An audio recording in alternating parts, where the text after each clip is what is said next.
শুভ সন্ধ্যা। আপনারা দেখছেন সলিল বাগচির ভিডিও। এখন স্বরচিত কবিতা পাঠ করে শোনাচ্ছি। আপনারা শুনুন, দেখুন, আমাকে লাইক দিন, কমেন্ট করুন, সাবস্ক্রাইব করুন। কবিতার নাম আগমন।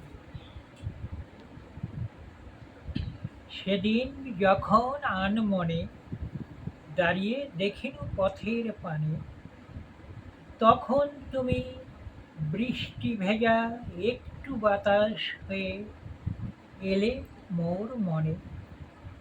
শীতল পরশে হয়ে পুলকিত মন যদিও ছিল শঙ্কিত, তবু তো শুধাতে পারিনি দুটি হাত ধরে, কেন তুমি হলে বিলম্বিত।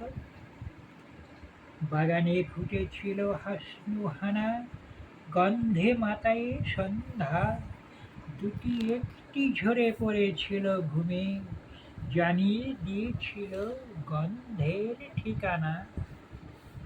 সেই পথে ছিনু দাঁড়ায়ে তুমি এসেছিলে পা বাড়ায়ে, তুমি তো তখন ছিলে সিক্ত বসনা, আমি দিয়েছিনু হাত বাড়ায়ে। পারিনি ধরিতে, পারিনি ছুতে, অসহায় আমি বোকা, তোমার দেহের উত্তাপ কতটুকু ছিল, শরমে মরেছি বেদনাতে। নমস্কার।